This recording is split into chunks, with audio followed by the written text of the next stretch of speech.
regalando de bendición. Si usted tiene su Biblia por ahí abierta, vamos a estar buscando unos pasajes bíblicos. Amén. Estamos felices en Dios. Hoy, segundo día de primavera, un poquito de frío, pero estamos bendecidos en el Señor. Amén. Ayer recibimos el regalo, esta batería que nuestro hermano Huguito hacía tiempo que la quería comprar para la iglesia y justo por un problema otro no se podía dar a veces, pero gracias a Dios ayer se pudo estar dando este milagro. ¿Usted quiere poder darle un fuerte aplauso al Señor? Amén. Gracias a Dios por la vida de Hugo, por la Diana también que trajo el paquete de allá de Corrientes, un paquete enorme, grande, y amén. Sí, por la Diana, están dando vueltas con esta batería, voy y traigo ya la batería, hace falta que mandemos a la Diana, ¿ves? Y gracias a Dios ayer una sorpresa, ni siquiera esperábamos, y el Señor hizo este milagro de tener este instrumento. Es uno de los instrumentos más caros que hay, por eso generalmente en la iglesia cuesta tener batería, y estamos contentos en el Señor, amén. Ahora lo que falta es la ampliación de la iglesia, que ya está viniendo, amén, porque ya estamos chiquitos acá, pero gracias a Dios también estamos ahí trabajando en eso, preparándonos para seguir cerrando ahí el lugar y seguir ampliando. Ya están preparando las puertas también. Yo te puedo orar por la vida de aquellos que están trabajando para su obra, amén. Por mi papá también, que está trabajando y está emprendiendo eso. Ya estos días ya vamos a estar tratando de terminar ese lugar, amén. Que estén sus oraciones por todo ese tema. Y que estén sus oraciones también por Huguito y por su familia, por su hogar. Que el Señor le pueda bendecir grandemente. Usted tiene su Biblia abierta en el libro de Reyes, capítulo 19. Primera de Reyes 19, búscalo por ahí, amén. Reyes 19, 1. Primera de Reyes 19, 1. Gracias a Dios también por la vida de Diego. El otro día nos trajo un micrófono también que estamos ocupando en esta noche. Gracias a Dios. Porque dice que cuando le damos al Señor, el Señor nos vuelve multiplicado. Con estos obreros así sí que vamos a salir adelante, amén. Una cosa, una otra. Así se va la iglesia Puerta del Cielo. Con todo. Yo siempre digo, que yo me acordaba de una catedral allá no sé dónde en Europa, donde dice que los ladrillos tenían el nombre de las familias. Y acá no hay escritos ladrillos con nombre de familia, pero sí en el cielo está anotado tu nombre y el nombre de tu familia, amén, con lo que vos estás dando para el Señor. Y ahí sí que no se borra. Libro de Primera de Reyes, capítulo 19, versículo 1, amén. Y me encantaba, ayer pusimos la foto por internet y muchos hermanos mandaban saludos también. Y una de las primeras fue la hermana Claudia Abogado, porque ella también allá en su iglesia no tenían batería. Y hace como 5 o 6 meses ellos compraron la batería. Y bueno, y vio que la profeta es terrible. Agarró y dice que un día se despertó y le dijo, bueno, si crees que vamos a tener la batería, agarró unos palitos, cortó una ramita y con eso tocaba la batería. Hasta que venga la batería, ellos tocaban una batería invisible. Y Dios después, no sé cómo hizo, proveyó y ahora ya tienen su equipo armado. ¿Ven? Entonces, gracias a Dios por todas estas bendiciones que el Señor nos está brindando. ¿Libro de Reyes lo tiene? 19.1. Amén. Yo no sé si esta me está haciendo eco acá. A ver. Amén. Reyes 19.1.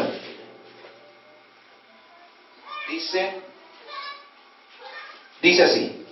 Acab dio a Jezabel la nueva de todo lo que Elías había hecho y de cómo había matado a espada a todos los profetas. Entonces vino Jezabel a Elías. Entonces envió Jezabel a Elías un mensajero diciendo: así me hagan los dioses si aún me añadan, si mañana a estas horas yo no he puesto tu persona como la de uno de ellos. Viendo pues el peligro, se levantó y se fue para salvar su vida. Y vino a Beerseba, que está en Judá, y dejó allí a su criado. Y él se fue por el desierto un día de camino, y vino y se sentó debajo de un enebro. Y deseando morirse dijo, esto dijo Elías: basta ya, oh Jehová, quítame la vida, pues no soy mejor yo que mis padres. Y echándose debajo del enebro se quedó dormido. Y aquí luego un ángel le tocó y le dijo: levántate y come. Entonces él miró y aquí en su cabecera una torta cocida sobre las ascuas y una vasija de agua. Y comió y bebió y volvió a dormirse. Y volviendo el ángel de Jehová la segunda vez, lo tocó diciendo: levántate y come, porque largo camino te resta. Se levantó pues y comió y bebió, y fortalecido con aquella comida, caminó 40 días y 40 noches hasta Horeb, el monte de Dios. Amén. Vamos al versículo 15 y 16, un poquito más adelante, 15 y 16 del 19 además.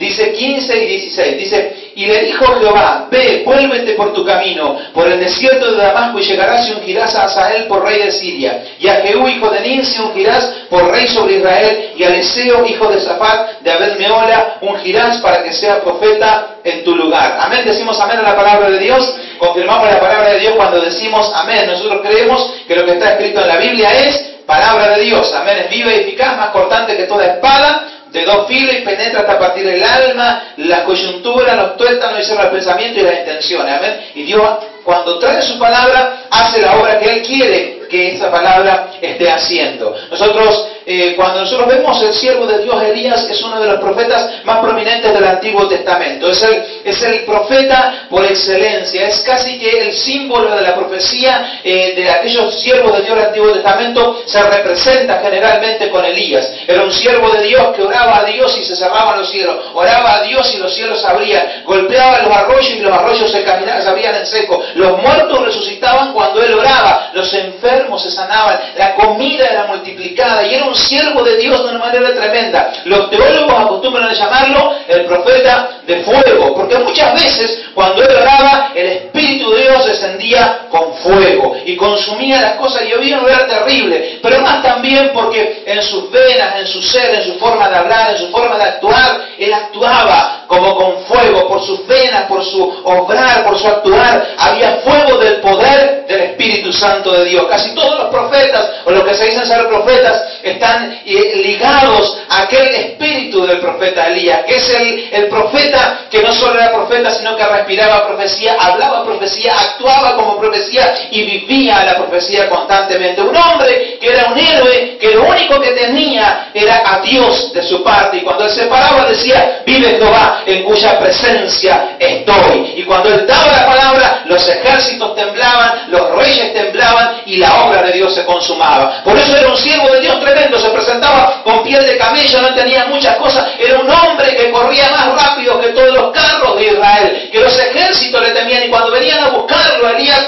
no era Elías el que temía al ejército, sino que el ejército le decía, Elías, por favor, vení con nosotros, no mande fuego del cielo para consumirnos. Porque a veces mandaba fuego del cielo y los mataba a todos. Entonces no era el siervo de Dios el que pedía clemencia, sino que eran nosotros los que pedían clemencia delante de él. Era un siervo de Dios tan tremendo que, ya te digo, corría más carros, más rápido que todos los carros de Acab y de los reyes de Israel. Pero aún no era solamente eso, sino que dice la Biblia, como hoy leíamos de Enoc, dice la Biblia que cuando venían y Elías le decía, está bien, cuando él se quería presentar delante del rey se presentaba, y cuando él no quería no se presentaba. Y cuando venían, él le pedía misericordia, y Elías le decía, bueno, está bien, lo espero acá. Y le decía, no, tenés que venir con nosotros porque yo sé que Dios te transporta a vos. Y vos sabés que Elías por ahí estaba en un lugar y un momento aparecía 200, 300 kilómetros en otro lugar, aparecía en otro lado porque Dios lo transportaba. Un siervo de Dios tremendo, un siervo de Dios impresionante. Pero cuando nosotros vamos al libro de Reyes capítulo 19,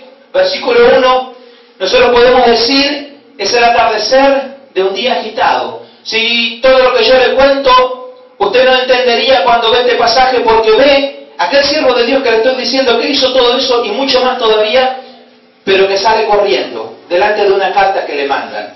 Sale huyendo como no era la costumbre de él. Y ahí es donde uno se pregunta qué fue lo que pasó. Parece aquellas películas, a mí me gustan esas películas, a veces veo que, no sé si usted algún día vio en la tele, esas películas que comienzan con el final, y a veces ven a un tipo que va corriendo y dice 3 días antes, y vuelve 3 días antes lo que pasó, y ahí usted entiende la historia, y comienza, usted no se imagina, porque vos decís, ¿cómo puede ser? ¿Dónde salió Elías? ¿A qué le tuvo miedo? ¿Cómo tuvo miedo si no había nada? Lo cual supuestamente él no hubiera tenido miedo, pero comienza al comienzo del día. Ese día de levantarse, un día de guerra, un día de lucha como la que solía tener él. Se levanta en contra de 400 profetas de Baal. Y dice la Biblia que arma el altar. Y Dios responde a través de él y envía fuego y el altar se quema. Y los profetas de Baal son destruidos por su mano. Y Dios responde de una manera tremenda. No solo de ahí, sino que termina eso. Sube al monte del Carmelo y se pone a orar. Se pone a luchar con su criado que era un incrédulo. Y se pone a orar y a clamar con tanta fuerza que hasta que él no terminó de orar, dice que los cielos no se abrían. Y hasta que él oró, cuando él oró, los cielos se abrieron y la lluvia de Dios envió en aquel lugar y fue multiplicado en bendición. Luego dice la Biblia que no solamente eso, sino que ni siquiera él se mojó, sino que cuando viene la lluvia y viene la tormenta, él corre delante de los carros de Acab y se va a resguarnecerse en algún lugar. Y llega el atardecer de ese día.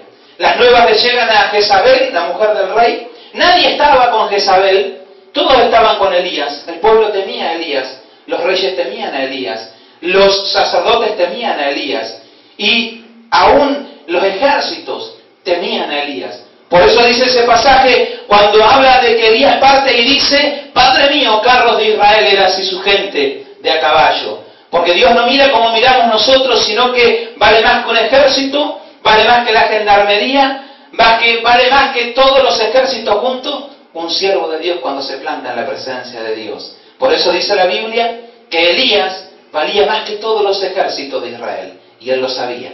Pero ese día era el atardecer de aquel día, muchas cosas habían ocurrido, Dios lo había respaldado, lo había bendecido, el fuego de Dios había caído y la gente gritaba: Dios es el Dios de Elías, Dios es el Dios de Elías. El pueblo se había vuelto hacia Dios, y Acab le cuenta a Jezabel, que era una enemiga de Elías, le dice: esto pasó. Entonces Jezabel se enoja y le manda una carta, no alcanza a llegar, y ya manda un mensajero del diablo. A veces hay mensajeros del enemigo. Hay gente que te va a venir a traer cosas malas, hay gente que con una palabra traspasa tu corazón. Me acuerdo de un amigo mío en Mar del Plata solía decir: ¿a vos quién te envió? Te envió el enemigo. Solía decir cuando le decían una palabra que no le venía uno, y ¿por quién te envió? Te envió el enemigo. Le dice: hay mensajeros del diablo. Este no es un mensajero del diablo, un mensajero de Satanás. Dice la Biblia que viene con una carta, una simple nota, y le dice que Isabel: mañana a esta hora yo voy a cortar tu cabeza, así los dioses me hagan y aún me añadan. Y en ese momento, ese siervo de Dios, tan tremendo, tan ungido por el Señor,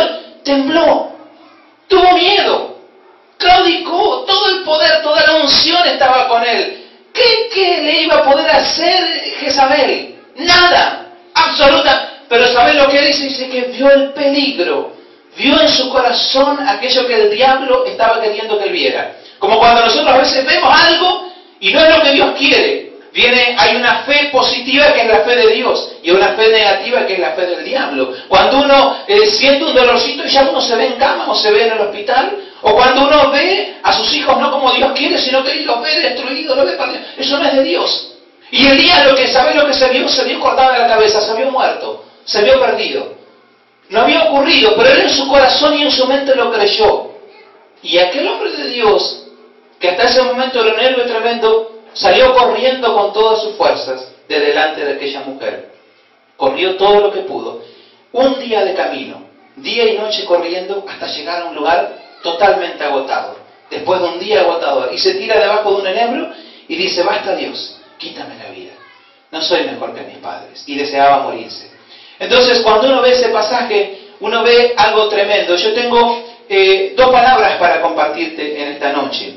Y la Biblia dice en Santiago que Elías fue un siervo de Dios tremendo, pero da un secreto: era un hombre sujeto a pasiones, igual que nosotros. Nosotros pensamos que los siervos de Dios que están en la Biblia eran hombres de fe, que derribaban murallas, que hacían obras tremendas. Es verdad, pero no era que no tenían falta de fe, no era que su fe no claudicaba, no era que no tenían miedo, no era que no dudaban, era que no eran vencidos de la malo. Dice la Biblia que Elías era un hombre sujeto a pasiones como las nuestras, pero oró fervientemente y por 3 años y 6 meses no llovió, y oró fervientemente y en ese momento vino la lluvia. ¿Cuál era la diferencia? Era que Elías no actuaba conforme a su falta de fe, él actuaba conforme a lo que su fe le decía. Porque muchas veces va a venir la falta de fe. La Biblia habla, cuando estaban los hombres que venían a Jesús y le decían: Señor, ¿puedes sanar a mi hijo? Y Jesús le decía: ¿crees? Y ellos le decían: sí creo, ayuda a mi incredulidad.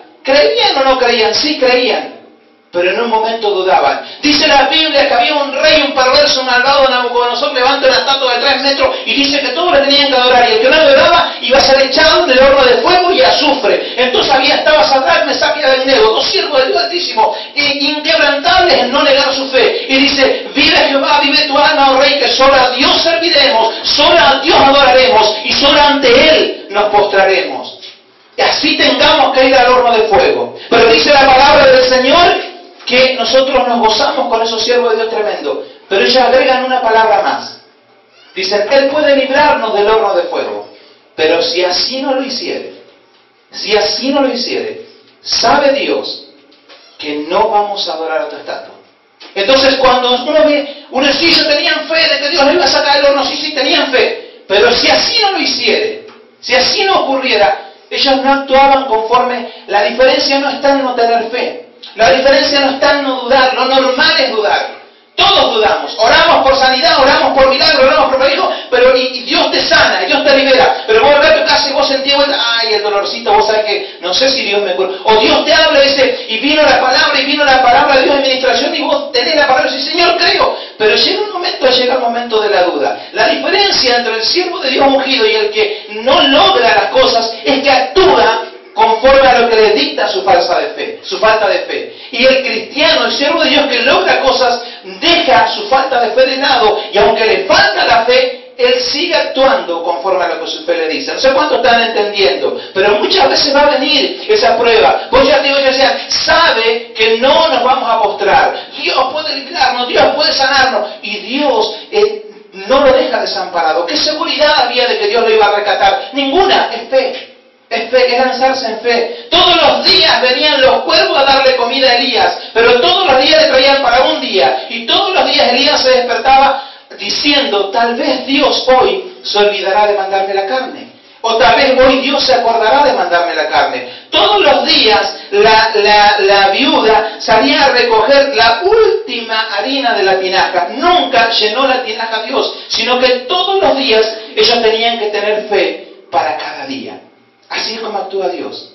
Dios actúa por fe. Y tu fe es para hoy, no es para mañana. Por eso no piensa mañana, tu fe es para hoy. Dios te da fe para creer hoy a la palabra. Y si vos dudás o algo, es normal. La diferencia está en no actuar conforme a tu duda. Aquellos que actúan conforme a la fe son los que son bendecidos. Hace muchos años, yo era chico, tendría 14, 15 años. Vino una familia a la iglesia, un matrimonio joven, se habían entregado al Señor, no sé qué problema tenían. Yo era chico y no me interiorizaba mucho de las cosas de la iglesia, pero sí sé que Dios los había sanado, los había bendecido, habían recibido prosperidad material y habían recibido todas las cosas que habían clamado. Dios había hecho milagros tremendos. Pero vaya a saber por qué cosas, luego de un tiempo, un año y pico que estuvieron en la iglesia, comenzaron a enfriarse. Comenzaron a dejar de venir, comenzaron a faltaron un día, después faltaron otro día, después ya faltaban un par de meses, después aparecían solamente para los eventos importantes y luego, sin saberlo, pasaron tal vez 2 años sin venir a la iglesia. Nadie se preguntó por qué y a mí tampoco no me interesaba. Era mal eso, pero así estábamos. Y era una iglesia grande. Y un día, me acuerdo que 2 o 3 veces Dios me dio palabra profética, bien clara. Y yo estando ya atrás, tendría tal vez 17 años en ese momento, había pasado el tiempo, y veo a un hombre todo sucio, todo barbudo, con el pelo largo, totalmente sucio, desgreñado, con toda su ropa fea. Se ve que llevaba varios días sin bañarse y todo. Subió las escaleras de la iglesia, ya estaba terminando la reunión y él pasó al frente a que oren por él. En ese momento yo estaba en el fondo y Dios me da una palabra. Y sin pensarlo, yo me voy arrimando a esa persona antes de subir a cantar, porque allá en Mar del Plata nosotros subíamos sin que nos llamen a cantar cuando ya estaba terminando la reunión. Entonces Dios me decía, decile que si Él es fiel y Él promete ser fiel y hace un pacto conmigo, todos los días sin abandonarme, en muy poquito tiempo, 2 meses, Él va a recuperar a su familia, va a recuperar a su hogar y a su esposa. Más o menos era en esas palabras, pero lo que sí sabía era que Él en 2 meses iba a recuperar a su esposa si Él hacía pacto con Dios y era fiel. Yo lo abracé a ese hombre, no lo conocía, no me di cuenta de quién era, lo abrazo y sin pensarlo le doy la palabra. Y comienzo a orar, parecía hasta que se había olvidado de hablar, balbuceaba, ni siquiera hablaba. Pero al acercarme a él y al ir a abrazarme y llorar conmigo, yo me doy cuenta de que esa persona era el hombre que hacía mucho tiempo se había alejado del Señor. Estaba irreconocible. Tal vez nadie lo reconocía en la iglesia. Subía a orar, subía a cantar, porque tenía que subir a la plataforma, terminó la reunión y antes de que terminara ya él se había ido y no estaba más. Y luego cuando yo dije, Señor, ¿qué fue lo que hice? Cuando salí dije, Señor, ¿qué es lo que estoy haciendo? A la semana siguiente volvió a venir aquella persona, pero ya volvió afeitadito, cambiado, bien bañado. Yo no lo sabía, pero en el tiempo que había pasado había perdido a su esposa, se habían separado, había perdido su familia, le había ido todo mal, había perdido su economía, había quedado en la bancarrota, estaba separado y estaba viviendo en la parte de atrás de un garage. Y eso no lo sabía nadie, solamente Dios lo sabía. Desde ese día aquel hombre, yo cada vez que lo veía comenzó a venir a la iglesia, hizo pacto con Dios. Luego él me recordaría, me dijo, esas palabras que vos me dijiste, yo las recordé todo el tiempo. Y yo las recordaba todo el tiempo que lo veía a él, a ver si Dios iba a cumplir. Yo, Señor, tenés que cumplir. Yo me acuerdo de la profeta Claudia que ella decía, mirá, si yo pienso lo que tengo que decir, no lo digo. Entonces yo tengo que decirlo. Yo te digo, nunca, jamás profetizo. Pero ese día profeticé, 2 o 3 veces al recibo en toda mi vida. Y bueno, y vos sabés, no vas a creer que el tiempo pasó y en, no sé, en un par de meses, 1 mes, 2 meses, un día sube abrazado con su esposa y con sus hijos entrando a la iglesia. Él estaba requete feliz, pero el más feliz era yo, porque decía, Señor, gracias porque cumpliste tu palabra, porque yo venía orando. La clave no es no tener dudas, no tener luchas. La Biblia dice que Elías dudaba. No pensemos que él no dudaba. ¿Y si será de Dios? Cada vez que nos lanzamos en fe en algo, y bueno, ¿y será que ahora Dios nos va a respaldar o no vamos a llegar a cubrir? Cada vez cuando traemos un cantante, cuando traemos un hermano, va a salir bien, van a venir los hermanos, va a resultar o no. Y Dios te dice, es por fe, cree, no tengo nada más para... No te puedo explicar. Imagínate si Dios le tenía que decir a Elías, vos ni siquiera vas a ver muerte. En mi libro está escrito que vos no vas a morir, yo te voy a llevar en un carro de fuego. Pero no te lo puedo explicar, no podés estar teniendo miedo. Y Dios que conoce, sabe quién era Elías. Eso fue lo que lo hizo grande a Elías. Pero yo te quiero hablar de 2 cosas. ¿Por qué ese día tuvo miedo? Porque si siempre él vencía el miedo, era normal, todo el tiempo él tuvo miedo. Dudaba, tal vez Dios descienda a fuego o tal vez no, pero él actuaba con su fe y decía, en fe, lo hago, me juego por Dios. Y Dios le respondía. Pero ese día cuando recibe esa carta, él sale corriendo un día de camino, se queda debajo de un enebro y se queda dormido. La clave es, ¿sabes por qué? Porque toda persona tenemos que entender, nosotros como siervos de Dios, y esto es la palabra que yo quería compartir, estas 2 cosas. Nosotros tenemos que saber que nosotros somos seres humanos, personas con falencias, con debilidades, con flaquezas, que las tenía Elías también. Había sido el atardecer de un día agitado, había sido el atardecer de un día cansador. ¿Y sabes lo que tenía Elías? Tenía cansancio físico, estaba súper cansado. Tal vez le dolía su cuerpo, tal vez se había cansado de batallar, se había cansado de hablar, se había cansado de luchar. Y hay un pastor que se llama Tamatea, dice, cuando pasa el tiempo, el cuerpo siempre te pasa factura. Cuando uno está muy cansado, está muchas horas sin dormir. Decía otro pastor, también decía, Dante Gebel decía que cuando él pasaba 24 horas sin dormir, a veces con su esposa que andaban por aquí y por allá, trataban de no hablarse, porque si se hablaban, seguramente iba a querer surgir una discusión, porque la mente no está razonando claramente, la mente no está actuando bien. ¿Sabes por qué? Nosotros decimos, es el diablo. No, ¿sabes qué era lo que tenía? Cansancio.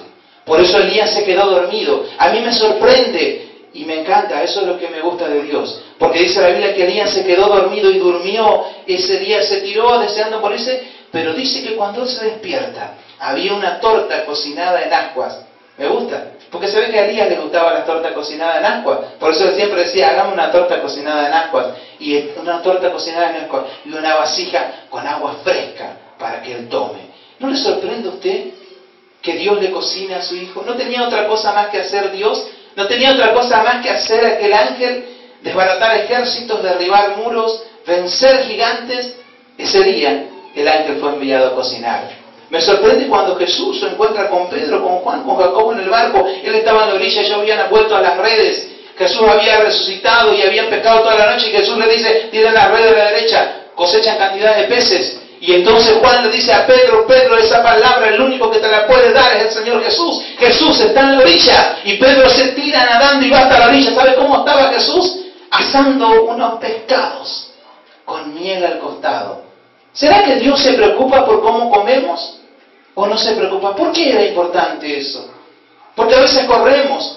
Porque a veces andamos de un lado para otro y hay gente que come parado y a veces, nosotros con Johnny, a veces cuando andamos con la iglesia, andamos horas de horas, la gente pregunta por qué, porque nosotros nos acostamos tarde, llega a las 11, llega a las 12, venimos, vamos, traemos, llevamos, y a veces uno tiene que comer rápido, pero eso no fue lo que Dios preparó. Siempre y cuando vos puedas, come bien, sentate a comer, sentate a estar tranquilo. Nada mejor que una sopa hecha por mi esposa o un guiso bien hecho por mi esposa. Cuando llega y está calentito, sana el corazón y sana el alma. eso vale más para el esposo o para los hijos que 1000 cosas. A veces es más espiritual eso que cantidad de cosas. ¿Qué necesitaba Elías? Comer y descansar. Estar tranquilo y descansar. Nosotros, este tiempo es el que Dios nos regala. Y Dios te prepara para un largo camino, pero vos tenés que cuidar tu cuerpo, tenés que cuidarte, tenés que tomar tiempo. Tomarte tiempo para comer bien con mi esposa y con mis hijos. Y tengo que tomarme tiempo para comer a veces con mis padres o con mis parientes. Y tenemos que tomarnos tiempo a veces para comer entre hermanos en la iglesia, para compartir. La Biblia dice que los ágapes eran comida. Eso es bíblico. Hay gente que dice, pero ¿cómo eso? Que eso es más espiritual. A veces que muchas cosas. Quien no sabe comer, no va a saber luego recibir las bendiciones. Pues fíjate que lo primero que hizo Dios, le suplió físicamente. Le suplió materialmente. Y yo no puedo, mirar, si como venía este jueves el Señor me hablaba la palabra, espero que te sea de bendición, porque el Señor trataba conmigo. Aquel gran músico que decía, si yo no ensayo un par de días, el primero en darme cuenta voy a ser yo, 2 dedos me va a costar. Pero si sigo sin ensayar otro tiempo más, se van a empezar a dar cuenta los músicos que sí saben y que tienen buen oído. Voy a chingar algún tono, algo va a salir mal, algo no va a estar bien porque me falta ensayo. Pero si estoy mucho tiempo sin ensayar, todo el mundo se va a dar cuenta de que he debilitado mi manera de tocar y que ya no soy el músico que antes era. Porque todos los días el músico tenía que ensayar. Todos los días nosotros tenemos que venir a la presencia de Dios y llenarnos del Señor y recibir de Dios. Estos días, nosotros cuando con Jolie cantábamos y tocábamos, siempre cantábamos y éramos músicos, pasábamos horas cantando al Señor. Pero luego uno en la obra comienza, ¿no? Así como Elías comienza uno y batalla y batalla y batalla. No olvidamos de cantar. Poco a poco fue mermando la canción y fuimos dejando, hasta que ya no se cantaba más. En casa hay una guitarra, pero no se canta. Y estos días pasados queríamos volver a cantar con Luzmila y nos dimos cuenta de que Luzmila no cantaba ninguna de las canciones que nosotros cantábamos. Y yo decía, Señor, no puede ser que mi hija no sepa cantar. Y el primer día cuando nos pusimos a cantar y Luzmila quería jugar los jueguitos, quería hacer otra cosa y siento que es re lindo cantar y nos pusimos a cantar, me dijo, llevemos a cantar un par de veces, un par de días y vas a ver cómo ella se va a animar, porque siempre en nuestra casa es adorar al Señor y es re lindo adorar al Señor. Y estos días comenzamos a cantar y el Señor fue tocando el corazón de nuestra hija y ahora ella se canta con nosotros, pero yo soy el que tengo que hacerlo. Yo soy el que tengo que tomarme ese tiempo, porque después va a pasar el tiempo y ya a mis padres no los voy a tener, mi hija tal vez va a crecer, mi suegra tal vez no va a estar, las personas no van a estar. Hoy es el tiempo que yo tengo que tomarme. El otro día veía una palabra también tremenda donde dice la Biblia que la María cuando quiebra el perfume de alabastro los pies de Jesús. Tú sabes que el primer día de resurrección de Jesús es el domingo. Él resucita el domingo, no sé cuántos sabían esto. Resucita el domingo, ¿no es cierto? El primer día de la semana, a la mañana, bien temprano las mujeres aparecen en la tumba. ¿Qué vinieron a hacer a la tumba? ¿Qué aparecieron a hacer tan temprano antes de despuntar el alba? ¿Qué querían hacer ellas en la tumba? ¿Saben lo que querían hacer? ¿Alguien lo sabe? No lo sabe nadie. Querían ungir el cuerpo de Jesús. Porque ese día, cuando lo bajan a Jesús de la cruz, era día de Pascua. Entonces a Jesús era la costumbre mortuoria, cuando vos tenías muerto, lo ungías con ungüento, le ponías perfume, lo envolvías, lo guardabas, lo preparabas y luego se lo llevaba. Era una preparación